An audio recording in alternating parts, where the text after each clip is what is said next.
Hi everyone, this is Lara Hammock from the Marble Jar channel, and in today's video we'll talk about the benefits of scheduling 15 minutes of organizing every weekend.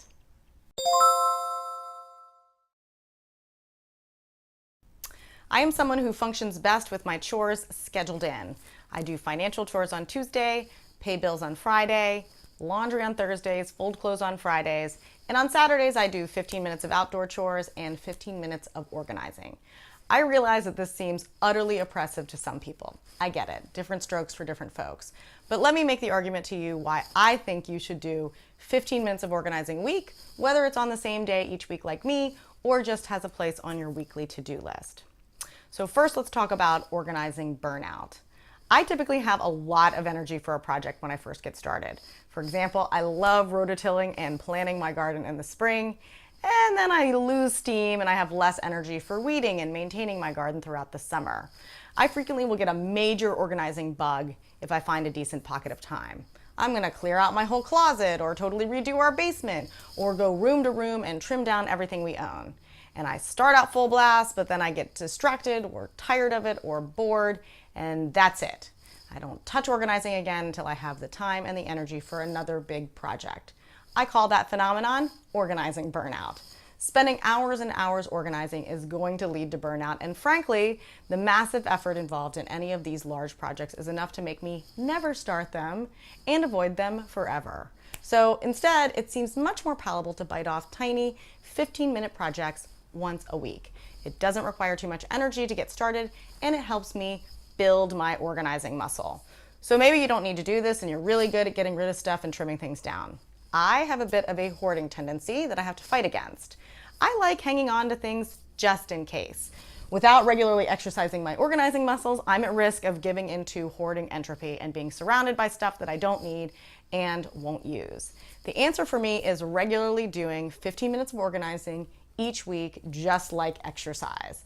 Plus, if my organizing muscles are strong, then I am more inclined to organize something quickly between weekly sessions as well. It gives me 56 opportunities per year to tackle little projects. Okay, before I go too far, let's talk about what kinds of things I do during my 15 minutes of weekly organizing. So just about anything can justifiably belong on your list. Here are some for me. I can organize a single drawer in the kitchen or the bathroom.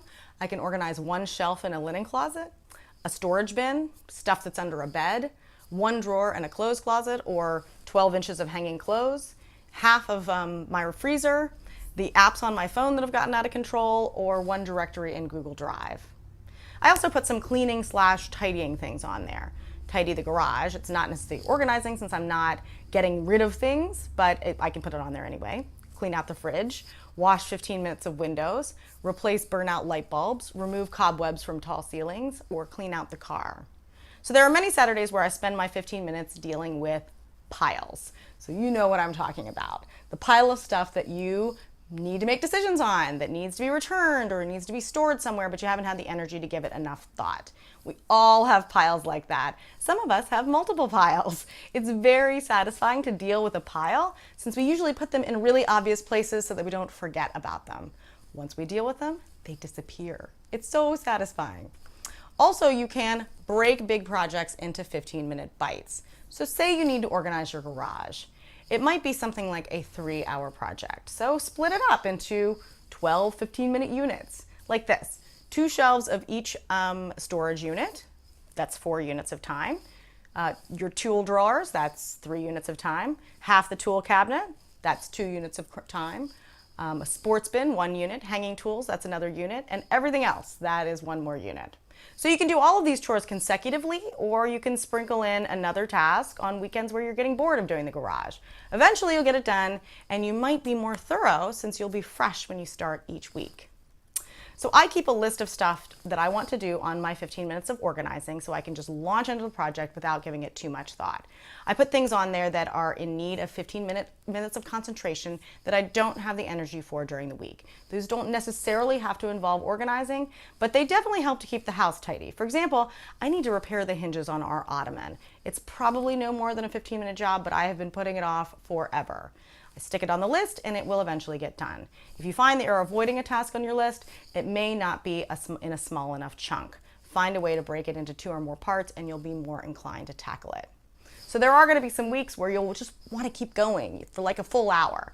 That's probably okay, but I wouldn't make a habit of it. The beauty of the 15 minutes of organizing task is that it doesn't seem daunting, it can be completed between other weekend activities, and it eventually adds up to real progress in organizing your life. So now that I've been doing 15 minutes of organizing almost every Saturday for about 6 years, I'd love to tell you that eventually you just run out of things to organize because your house is perfect. That unfortunately has not been my experience. It's the way that I do ward off the eventual entropy of disarray. I'm now finding myself going back and reorganizing bins and drawers that I have done before, and it is much easier the second time around, but it is still needed. Let me know what you think. Comments are always appreciated, and thanks for watching.